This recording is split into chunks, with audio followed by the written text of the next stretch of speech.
the biological catalyst which speed up the biochemical reactions without themselves being used up. दो term इसमें use हुई है reactions. Biochemical reaction जो है वो किसे कहते हैं?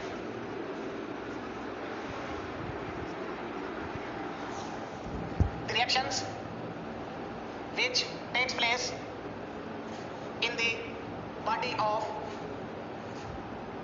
living organisms. ऐसे रिएक्शंस जो लिविंग ऑर्गेनिज्म की बॉडी के अंदर होते हैं उनको हम बायोकेमिकल रिएक्शंस कहते हैं. इनको हम मेटाबॉलिक रिएक्शंस भी कहते हैं या metabolism. Reaction which takes place in the body of living organism. Living organism की बॉडी सेल्स की बनी हुई है. इट मीन ऐसे रिएक्शन जो सेल्स के अंदर होते हैं उनको हम बायोकेमिकल रिएक्शंस कहते हैं या मेटाबॉलिक रिएक्शन या मेटाबॉलिज्म. एंजाइम जो है एक्सेलरेट द मेटाबॉलिज्म. एंजाइम हमेशा रिएक्शन की स्पीड को तेज करते हैं, इसलिए हम कहते हैं एंजाइम जो है वो मेटाबॉलिज्म को जो है वो एक्सेलरेट करते हैं. एंजाइम का जो फंक्शन है वो एक्सेलरेटरी है. चंद कैरेक्टरिस्टिक्स है एंजाइम की. They increase the efficiency of biochemical reactions. Enzyme biochemical reaction की स्पीड को तेज करते हैं. They are specific for each type of reaction. हर रिएक्शन का अपना एंजाइम होता है जो उस रिएक्शन को जो है वो एक्सेलरेट करेगा. इसलिए हम कहते हैं हर एक सब्सटेंस जिस पे एंजाइम एक्ट करता है उसको हम कहते हैं सबस्ट्रेट. एक टर्म हम यूज करते हैं सबस्ट्रेट. सबस्ट्रेट कहते हैं द सब्सटेंस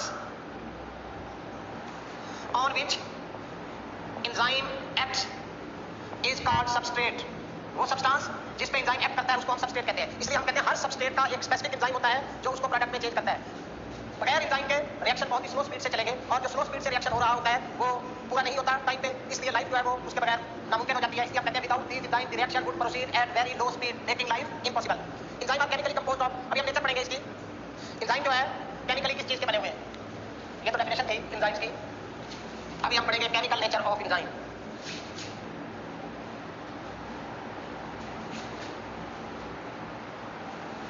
नेचर के लिहाज से एंजाइम तीन तरह के हैं.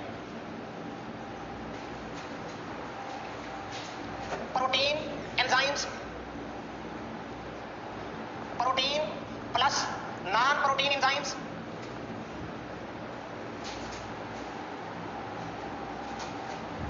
नॉन प्रोटीन एंजाइम्स या इनको हम कहते हैं nucleic acid enzymes. Chemical nature के लिहाज से एंजाइम तीन तरह के हैं. या तो एंजाइम प्रोटीन का बना होगा और प्रोटीन किसकी बनी होती है? अमाइनो एसिड्स की.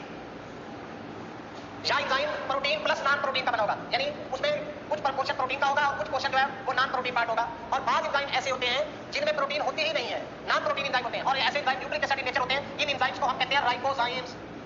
Ribozymes are non proteinaceous enzymes.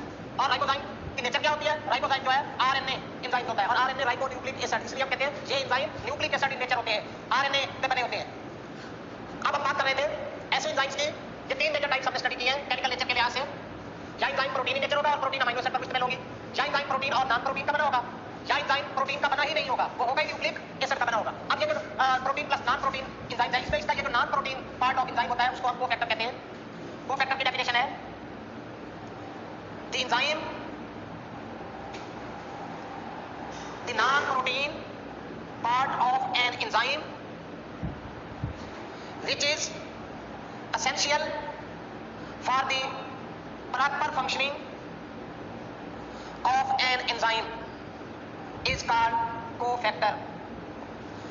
The non-protein part of an enzyme. ऐसे एंजाइम जो प्रोटीन और नॉन प्रोटीन के बने हुए हैं उनका ये जो नॉन प्रोटीन वाला हिस्सा है इसको हम क्या कहते हैं? कोफैक्टर. और ये एंजाइम की प्रॉपर फंक्शनिंग के लिए जरूरी होता है क्योंकि that is a part of enzyme. अगर एंजाइम के किसी भी पार्ट को आप हटाएंगे तो एंजाइम इनएक्टिव हो जाएगा. अब इमीन एंजाइम एप्लीकेशन यूज कर रहे हैं. Imine protein. ये एंजाइम किसका बना हुआ है? सिर्फ प्रोटीन का. अब ये एंजाइम है ये बना हुआ है protein, imine protein plus cofactor. ये जो कोफैक्टर होता है ये इसका नॉन प्रोटीन पार्ट होता है एंजाइम का. और ये एंजाइम बने हुए ही किसके हैं? न्यूक्लिक एसिड पर मुश्तमिल है. इसलिए इनमें प्रोटीन होती ही नहीं है. ये एंजाइम किसका बना होता है? आरएनए का. आरएनए क्या है? Nucleic acid. तो ये न्यूक्लिक एसिड नेचर के एंजाइम होते हैं जिनको हम राइबोजाइम्स बोलते हैं. ये तीन कैटेगरीज हमने एंजाइम की केमिकल नेचर के लिहाज से पढ़ी है. अब ऐसे एंजाइम जो प्रोटीन और कोफैक्टर के बने हुए हैं इसमें कोफैक्टर की आगे टाइप्स हैं वो हम देखते हैं. कोफैक्टर तीन किस्म के हैं: एक्टिवेटर, प्रोस्थेटिक ग्रुप और coenzymes. Types of cofactor. Cofactor मैंने बताया कितने टाइप के हैं? तीन टाइप के हैं: एक्टिवेटर,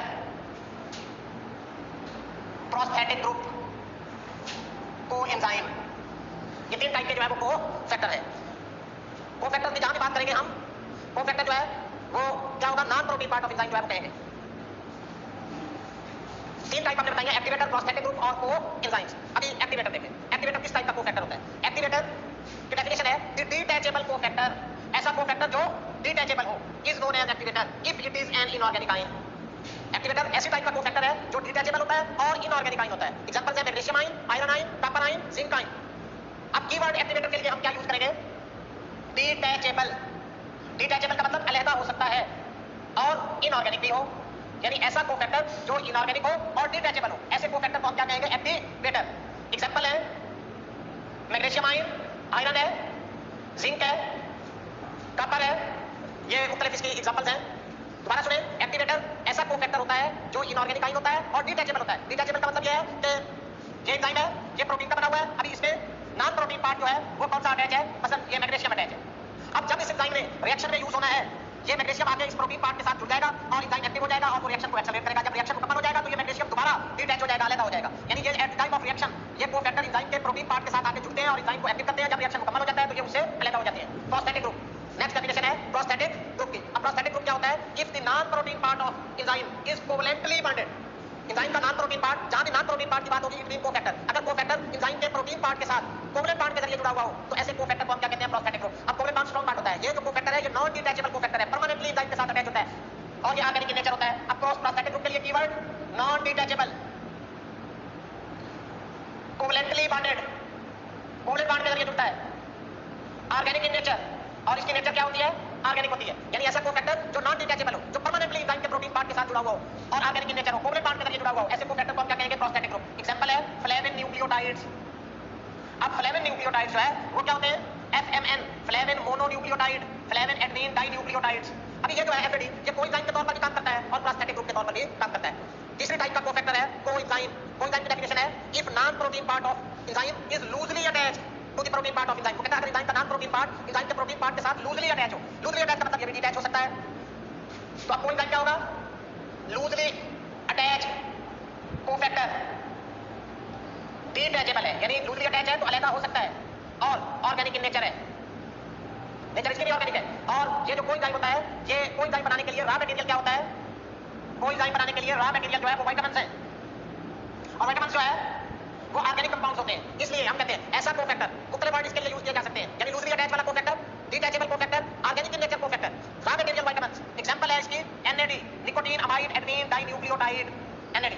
अब ये तीन टाइप के कोफैक्टर हमने स्टडी किए हैं, एक्टिवेटर, प्रोस्थेटिक ग्रुप और कोएंजाइम। अब इन तीनों टाइप के फैक्टर में देखें, एक्टिवेटर सवाल कैसे पूछ सकता है? क्वेश्चन कैसे आते हैं? अगर सवाल आता है which one of the following is non-detachable cofactor। अब ऑप्शन में दिए गए हो एक्टिवेटर, प्रोस्थेटिक ग्रुप, कोएंजाइम और which one of the following is non-detachable। तो इनमें non-detachable कौन सा है? Prosthetic group. तो आपका आंसर क्या आएगा? Prosthetic group. अगर वो कहे डिटैचेबल कोफैक्टर तो यहां पे आंसर करते बोथ A and C। अब आप देखें क्वेश्चन है which one of the following is detachable cofactor। अब इनमें से डिटैचेबल कोफैक्टर, तो डिटैचेबल कोफैक्टर दो है, एक्टिवेटर भी है और कोएंजाइम भी है, तो आंसर आएगा बोथ A and C। अगर आपको पूछता है which one of the following is organic cofactor, organic cofactor इनमें से कौन से हैं? अब एक्टिवेटर तो इनऑर्गेनिक है, प्रोस्थेटिक ग्रुप भी ऑर्गेनिक है और कोएंजाइम भी ऑर्गेनिक है, ये दोनों ऑर्गेनिक इन नेचर है, तो आपका आंसर आएगा बोथ B and C। तो इस तरह के मुख्तलिफ टाइप के क्वेश्चन जो है वो इसमें से पूछे जा सकते हैं। नेक्स्ट टर्म है एपोएंजाइम और हालोएंजाइम किसे कहते हैं? अभी एपोएंजाइम जो है एंजाइम विदाउट इट्स कोफैक्टर, ऐसा एंजाइम जिसमें से उसके कोफैक्टर को हटा दे, कोफैक्टर को रिमूव कर दे एंजाइम के प्रोटीन पार्ट से, तो जो बाकी एंजाइम बचेगा उसको हम कोफैक्टर कहेंगे, ये एपोएंजाइम कहेंगे। अभी एपोएंजाइम जो है दोबारा से सुने, an enzyme without its cofactor, apoenzyme. अब ये एपोएंजाइम है, अब ये बना हुआ है, ये एंजाइम है, ये प्रोटीन और कोफैक्टर का एग्जांपल बना हुआ है। तो आप क्या करें, इस कोफैक्टर को इस एंजाइम के प्रोटीन पार्ट से अलग कर दें, तो अब ये एंजाइम किसका बचेगा? सिर्फ प्रोटीन का। कोफैक्टर हमने रिमूव कर दिया। जब एंजाइम में से ऐसे एंजाइम जो प्रोटीन और कोफैक्टर के बने हुए हैं उनमें से उनका कोफैक्टर हटाते हैं, तो बाकी एंजाइम को हम क्या कहते हैं? एपोएंजाइम। तो बाकी एंजाइम केमिकली किस चीज का बचता है? प्रोटीन का। इसलिए हम कहते हैं एपोएंजाइम की नेचर क्या है?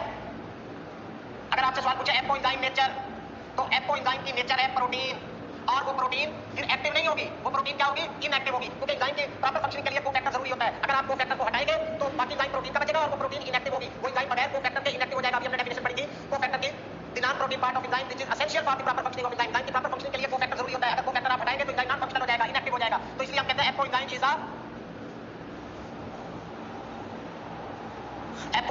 Is a inactive form of enzyme. जैसा कि पेप्सिन, पेप्सिन की इनएक्टिव फॉर्म को क्या कहते हैं?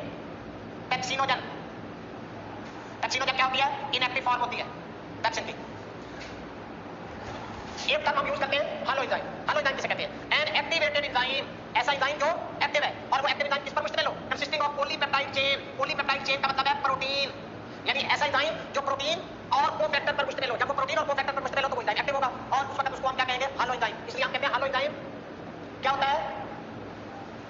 Protein plus cofactor, this is a holoenzyme. Holoenzyme की नेचर है और holoenzyme active form of enzyme होती है। एंजाइम की एक्टिव फॉर्म है। स्टडी टिप्स है, apoenzyme is protein in nature. अभी मैंने बताया था एपोएंजाइम कब बनता है? जब एंजाइम के प्रोटीन पार्ट से कोफैक्टर को हटाते हैं। जब कोफैक्टर को हटाएंगे तो बाकी क्या बचेगा? सिर्फ प्रोटीन बचेगी। एपोएंजाइम किससे बनता है? यानी ये हालो एंजाइम है। अब इस हालो एंजाइम में से अगर हम इस कोफैक्टर को माइनस कर देंगे तो वो क्या बन जाएगा? एपोएंजाइम। तो इसलिए हम कहते हैं apoenzyme is equal to holoenzyme minus cofactor. Holoenzyme minus cofactor. और हालो एंजाइम कब बनता है? हालो एंजाइम होता है प्रोटीन प्लस कोफैक्टर। तो ये बनेगा protein. Apoenzyme protein in nature होता है तो एपोएंजाइम पे प्रोटीन आ गई और इसमें अगर कोफैक्टर ऐड करेंगे तो ये क्या बन जाएगा? हालो एंजाइम। समझ में आ गई बात? ये कीवर्ड भी यूज कर सकता है क्वेश्चन के अंदर। नेक्स्ट टॉपिक है बेटे mechanism of enzyme action. Enzyme अपना एक्शन किस तरह से करता है? पीछे हमने डिस्कस किया एंजाइम की डेफिनेशन, एंजाइम के टाइप्स, एंजाइम की केमिकल नेचर। अभी हम डिस्कस करेंगे कि एंजाइम कैसे वर्क करता है। हर एंजाइम की एक स्पेसिफिक केमिकल कंपोजिशन होती है।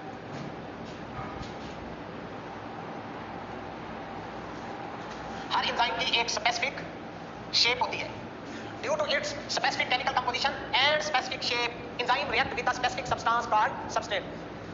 हर एंजाइम की स्पेसिफिक केमिकल कंपोजिशन और स्पेसिफिक शेप होने की वजह से वो स्पेसिफिक सब्सटेंस से ही रिएक्ट करता है। जिस सब्सटेंस से वो रिएक्ट करेगा उसको हम सबस्ट्रेट कहेंगे। मसलन ये एंजाइम प्लस सबस्ट्रेट क्या बनेगा? Enzyme substrate complex. और उसके बाद एंजाइम क्या करेगा? इस सबस्ट्रेट को प्रोडक्ट में चेंज कर देगा। अगर हर एंजाइम की एक स्पेसिफिक केमिकल कंपोजिशन और स्पेसिफिक शेप ना होती तो वो हर एक सबस्ट्रेट से रिएक्ट कर सकता था। एक एंजाइम एक स्पेसिफिक सबस्ट्रेट से रिएक्ट करता है और उसी स्पेसिफिक सबस्ट्रेट को प्रोडक्ट में चेंज करता है इन दो फैक्टर की वजह से, अपनी स्पेसिफिक केमिकल कंपोजिशन और स्पेसिफिक शेप की वजह से। एंजाइम के अंदर एक्टिव पार्ट जो है वो एंजाइम की एक्टिव साइट होती है। अगर हम एक्टिव साइट को देखें, अभी मैंने बताया एंजाइम के अंदर एक्टिव पोर्शन क्या होता है? उसकी एक्टिव साइट। ये एंजाइम की एक्टिव साइट है। हर एंजाइम के अंदर एक एक्टिव साइट होती है। अब एक्टिव साइट क्या होती है? An enzyme and its substrate react with each other through a definite charge bearing site called active site. Enzyme जिस साइट से सबस्ट्रेट के साथ रिएक्ट करेगा वो उसकी साइट क्या कहलाएगी? Active site. मतलब ये एंजाइम की एक्टिव साइट है, ये मतलब सबस्ट्रेट है। अब सबस्ट्रेट जिस साइट से एंजाइम के साथ रिएक्ट करेगा ये उसकी एक्टिव साइट होगी और एक्टिव साइट पर कोई ना कोई चार्ज होता है और इस एक्टिव साइट पर डेफिनेट चार्ज होता है और इस चार्ज को हम कहते हैं डीलोकलाइज्ड चार्ज। अब ये डीलोकलाइज्ड चार्ज क्या होता है? ऐसा चार्ज जो फिक्स ना रहे, जो फिक्स नहीं रहता। अब ये देखें, ये सबस्ट्रेट है, ये एंजाइम है। अब हो सकता है सबस्ट्रेट आने वाले सबस्ट्रेट पर कौन सा चार्ज हो, इसलिए एक्टिव साइट अपने आप पर चार्ज फिक्स नहीं रखती। जिस तरह का चार्ज सबस्ट्रेट पे होता है एक्टिव साइट अपने आप पर चार्ज उसी तरह का क्रिएट करती है। इसलिए इसके लिए टर्म यूज करते हैं delocalised charge. Charge on active site is change due to charge on substrate. Active site अपने आप पर चार्ज को चेंज करती है अकॉर्डिंग टू सबस्ट्रेट। अब ये एक्टिव साइट किस चीज की बनी हुई है? एक्टिव साइट जो है वो बेटे बनी होती है अमाइनो एसिड्स की।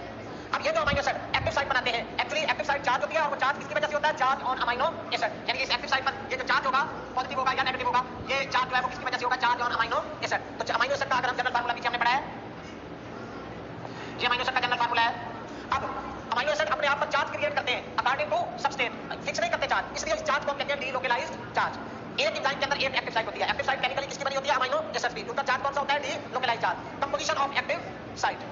एक्टिव साइट की अगर हम कंपोजिशन देखें तो एक्टिव साइट दो पार्ट्स पर मुश्तमिल है, बाइंडिंग साइट और catalytic site. Active site is further composed of two parts. Active site further दो पार्ट्स पर मुश्तमिल है, बाइंडिंग साइट और कैटालाइटिक साइट। अब एक्टिव साइट में क्या काम करना है? हमने अभी कहा था कि एंजाइम जो है क्या काम करता है? एंजाइम सबस्ट्रेट को प्रोडक्ट में चेंज करता है और एंजाइम के अंदर ऐसी कौन सी चीज होती है जो सबस्ट्रेट को प्रोडक्ट में चेंज करती है? एंजाइम के अंदर एक्टिव पार्ट उसकी एक्टिव साइट होती है और यही एक्टिव साइट जो है वो सबस्ट्रेट को जो है वो प्रोडक्ट में चेंज करेगी। मेरी बात को दोबारा गौर से सुने, एंजाइम के अंदर एक्टिव पार्ट उसकी एक्टिव साइट होती है और एक्टिव साइट ने ही सबस्ट्रेट को प्रोडक्ट में चेंज करना है। अब एक्टिव साइट बनी हुई है दो पार्ट्स की, बाइंडिंग साइट और कैटालाइटिक साइट। अब हम देखेंगे कि बाइंडिंग साइट क्या फंक्शन परफॉर्म करती है और कैटालाइटिक साइट क्या फंक्शन परफॉर्म करती है सबस्ट्रेट को प्रोडक्ट में चेंज करने के लिए।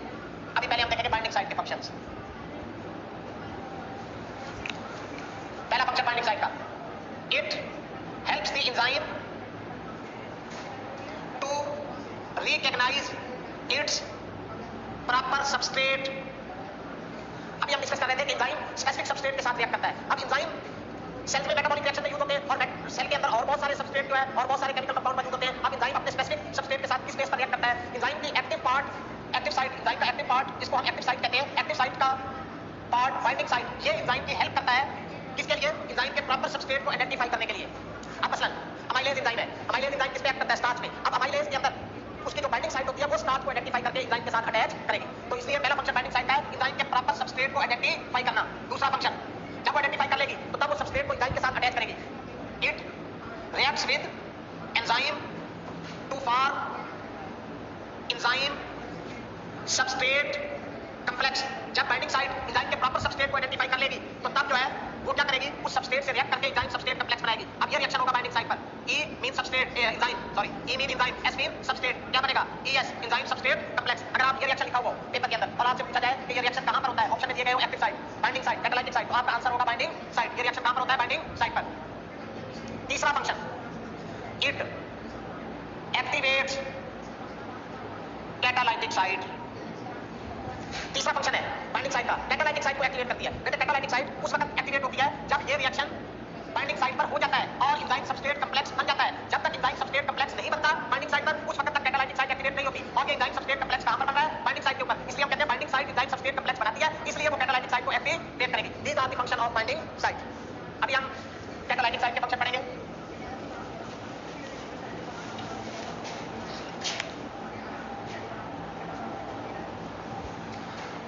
Catalytic site, catalytic site enzyme substrate complex बनने के बाद एक्टिवेट हो चुकी है, इसलिए हम लिखेंगे an activated catalytic site converts the substrate into product. बेटा कैटालाइटिक साइट एक्टिवेट हो चुकी है, पीछे मैंने आपको बताया कैटालाइटिक साइट कैसे एक्टिवेट होती है, जब बाइंडिंग साइट पर एंजाइम सबस्ट्रेट कॉम्प्लेक्स बन जाता है। तो ये जो एक्टिवेटेड कैटालाइटिक साइट है, एन एक्टिवेटेड कैटालाइटिक साइट, जो कैटालाइटिक साइट एक्टिवेट हो चुकी है, converts the substrate into product, ये सबस्ट्रेट को प्रोडक्ट में चेंज कर देगी।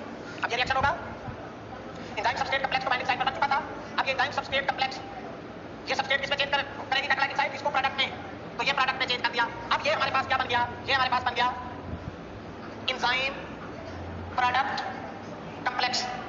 अगर ये रिएक्शन लिखा हुआ हो और आपसे पूछा जाए कि ये रिएक्शन कहां पर होता है, तो आप कहेंगे ये रिएक्शन कहां पर होता है? कैटालाइटिक साइट के ऊपर। दूसरा फंक्शन जब प्रोडक्ट बन जाएगा तो उसके बाद एंजाइम क्या करेगा? इस प्रोडक्ट को रिलीज कर देगा। तो वो ये प्रोडक्ट कहां पर बना है? कैटालाइटिक साइट से। तो ये प्रोडक्ट कहां से रिलीज होगा? कैटालाइटिक साइट से। तो हम लिखेंगे it releases the product from enzyme, और ये एंजाइम से उस प्रोडक्ट को अलग कर देगी। अब क्या रिएक्शन होगा? ईपी एंजाइम प्रोडक्ट कॉम्प्लेक्स, और प्रोडक्ट इस एंजाइम से क्या हो जाएगा? अलग हो जाएगा। ये प्रोडक्ट जो है वो उस एंजाइम से क्या हो गया? अलग हो गया। और ये एंजाइम में कोई चेंज नहीं आएगी, क्योंकि शुरू में हमने डेफिनेशन पढ़ा था एंजाइम बायोलॉजिकल कैटलिस्ट होता है जो किसी भी रिएक्शन की स्पीड को तेज कर देता है और खुद उसमें हिस्सा नहीं लेता। Enzyme is the biological catalyst, this speed of the biochemical reaction without themselves being used up. Enzyme use नहीं होता, एंजाइम बगैर तब्दील हुए प्रोडक्ट से अलग हो जाएगा। ये अभी हमने डिस्कस किए हैं कि एंजाइम के अंदर एक्टिव पार्ट एक्टिव साइट होती है और एक्टिव साइट में ही सबस्ट्रेट को प्रोडक्ट में चेंज करना होता है। फिर हमने देखा एक्टिव साइट दो पार्ट पर मुश्किल है, कैटालाइटिक साइट और बाइंडिंग साइट। अब बाइंडिंग साइट क्या फंक्शन परफॉर्म करेगी वो हमने डिस्कस किया है, कैटालाइटिक साइट क्या फंक्शन परफॉर्म करेगी वो हमने डिस्कस किया विद देयर रिएक्शंस। अब आगे हम डिस्कस करेंगे एंजाइम के एक्शन को एक्सप्लेन करने के लिए दो मॉडल पेश किए गए थे, models of enzyme action. Enzyme के एक्शन को एक्सप्लेन करने के लिए दो मॉडल थे, एक को हम लॉक एंड की मॉडल कहते हैं और एक को हम इंड्यूस्ड फिट मॉडल कहते हैं। ये हमारे सामने लॉक एंड की मॉडल है। पहली बार लॉक एंड की मॉडल को किसने पेश किया था? ईमेल फिशर ने 1890 के अंदर। नाम साइंटिस्ट का पूछ सकता है, डेट पूछ सकता है, याद रखिए ईमेल फिशर 1890। अब इस मॉडल की स्टेटमेंट क्या है? एज अ स्पेसिफिक की can open a specific lock, जिस तरह हर ताले की एक मखसूस चाबी होती है, वही चाबी ताले को आके लगती है तो ताला खुलता है, वो इसी तरह कहता है in the same manner a specific enzyme can transform only one substrate into product. वो कहता है इसी तरह हर एंजाइम का एक अपना सबस्ट्रेट होता है, जब वो सबस्ट्रेट आके एंजाइम के साथ लगेगा तो वो उसको प्रोडक्ट में चेंज करेगा। सबसे पहली बात, इस मॉडल के मुताबिक लॉक किसको कहेंगे और की किसको कहेंगे? ये आपके सामने लॉक है। ये लॉक किसको कहेंगे? एंजाइम को, और की किसको कहेंगे? सबस्ट्रेट को। ये स्टूडेंट अक्सर उल्टा पढ़ लेते हैं, की एंजाइम को कह देते हैं और सबस्ट्रेट लॉक को कह देते हैं, ये इनकरेक्ट है। अभी आप तमाम दोबारा मेरी बात को गौर से सुनिए, लॉक किसको कहेंगे? एंजाइम को। की किसको कहेंगे? सबस्ट्रेट को। अभी हमने कहा ना एज अ स्पेसिफिक की can open a specific lock, वो कहता है जिस तरह हर ताले को एक मखसूस चाबी आके लगती है तो ताला खुलता है, इसी तरह हर एंजाइम का एक स्पेसिफिक सबस्ट्रेट होता है, जब वो सबस्ट्रेट आके एंजाइम के साथ अटैच होगा तो एंजाइम सबस्ट्रेट कॉम्प्लेक्स बनेगा और एंजाइम उस सबस्ट्रेट को प्रोडक्ट में चेंज करेगा। अगर उसका प्रॉपर सबस्ट्रेट आके नहीं लगेगा, यानी ताले को एक प्रॉपर चाबी आके नहीं लगेगी तो वो ताला नहीं खुलेगा। इसी तरह हर एंजाइम को एक उसका अपना प्रॉपर सबस्ट्रेट आके नहीं लगेगा तो वो प्रोडक्ट में चेंज नहीं होगा। ये था लॉक एंड की मॉडल। अभी हम आगे देखते हैं लॉक एंड की मॉडल की कैरेक्टरिस्टिक क्या है।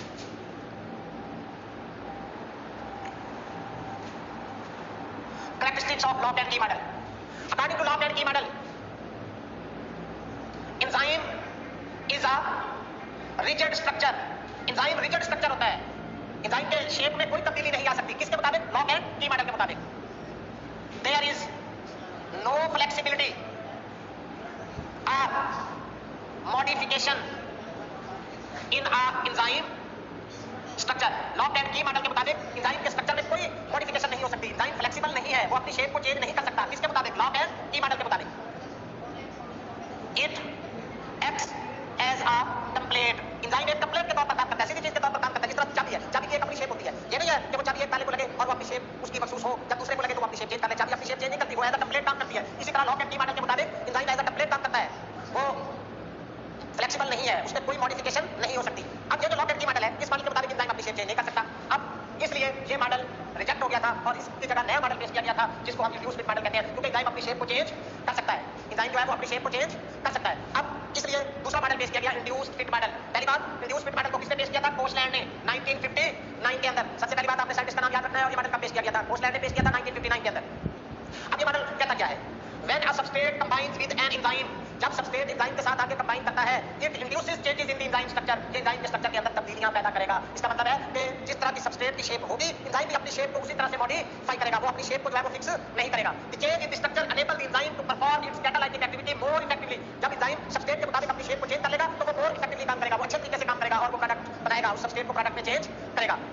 अब इस मॉडल की कैरेक्टरिस्टिक जो है वो क्या है? Characteristics of induced fit model. The active site of an enzyme is a flexible structure. Enzyme की जो एक्टिव साइट होती है वो फ्लेक्सिबल स्ट्रक्चर रखती है, वो रिजिड स्ट्रक्चर नहीं रखती, वो अपनी शेप को चेंज कर सकती है। जब एंजाइम अपने आप को मॉडिफाई कर सकता है तो इसका मतलब आने वाला सबस्ट्रेट जिस शेप का होगा एंजाइम भी अपनी शेप उसी तरह की बनाएगा। इसलिए हम कहते हैं it is a modified form of lock and की मॉडल। ये लॉक एंड की मॉडल की मॉडिफाइड फॉर्म है। लॉक एंड की मॉडल को मॉडिफाई करके ये मॉडल पेश किया गया था, ये उससे एडवांस मॉडल है, मोस्ट एक्सेप्टेबल मॉडल है। It is a most acceptable model, most acceptable model है, वो तो रिजेक्ट हो गया था दूसरे वाला, इसलिए जो मॉडल एक्सेप्ट किया जाता है एंजाइम के एक्शन का वो इंड्यूस फिट मॉडल है। इंड्यूस फिट मॉडल ही मेन मॉडल है जो एंजाइम के एक्शन को एक्सप्लेन करता है। फॉर एग्जांपल ये सबस्ट्रेट है, अब एंजाइम की शेप है इस तरह ग्लोब्यूलर। अब एंजाइम कैसे आगे अटैच होगा? एंजाइम की जो एक्टिव साइट है वो फोल्ड होगी और एक्टिव साइट फोल्ड होकर इस तरह की शेप बनाएगी ताकि ये आगे जो है वो उसमें फिट हो सके, ये आगे इस तरह इसमें फिट हो जाएगा। तो अब ये क्या बन जाएगा? Enzyme substrate complex. Mechanism of enzyme action जो है वो हमने स्टडी किया है बेटा इस यूनिट के अंदर। हमने एंजाइम की डेफिनेशन, एंजाइम की केमिकल नेचर, एंजाइम का एक्शन जो है वो स्टडी किया है। अभी नेक्स्ट लेक्चर के अंदर जो है वो हम स्टडी करेंगे फैक्टर अफेक्टिंग एंजाइम एक्शन। इससे पहले एक छोटा सा और येलो बॉक्स जो है वो आपकी बुक के अंदर दिया गया है, फीडबैक इनहिबिशन। अब ये फीडबैक इनहिबिशन जो है वो क्या होता है? ये हमारे पास ए है, पे ये क्या है? सबस्ट्रेट है। अब इस सबस्ट्रेट में किसमें चेंज होना है? फाइनल प्रोडक्ट ई के अंदर। एक तो पॉसिबिलिटी ये होती है कि ये वन स्टेप रिएक्शन हो और ए जो है वो डायरेक्टली प्रोडक्ट ई में चेंज हो जाए एक बार। दूसरा कि ये step wise different metabolic reaction से गुजरता हुआ फाइनल प्रोडक्ट बनाए, यानी ए से पहले डी बने, डी से फिर सी बने, सी से फिर डी बने और डी से फिर ई बने। अब आप देखें इसमें अब हर स्टेप पे डिफरेंट एंजाइम यूज हो रहे हैं। अब पहले ए से डी बना, एंजाइम वन इन्वॉल्व है, फिर डी से सी बना, दूसरा एंजाइम इन्वॉल्व है, फिर सी से डी बना, तीसरा एंजाइम इन्वॉल्व है, डी से फाइनल प्रोडक्ट ई बना, चौथा एंजाइम इन्वॉल्व है। अब क्या हुआ? जब प्रोडक्ट बन गया, चाहे वो डायरेक्ट बन गया या एक ही स्टेप के अंदर बन गया, तो यही प्रोडक्ट जो है वो जाके इस एंजाइम को इनएक्टिव करेगा और ये प्रोसेस वहीं रुक जाएगा, ये रिएक्शन रुक जाएगा। तो फीडबैक इनहिबिशन कहते हैं कि रिएक्शन एंजाइम की एक्टिविटी को इनहिबिट करना बाय द फाइनल प्रोडक्ट ई। After the formation of final product this product inhibit the action of first enzyme and reaction will be stop. This is called as feedback inhibition. ये तो बेटा था आपका lecture number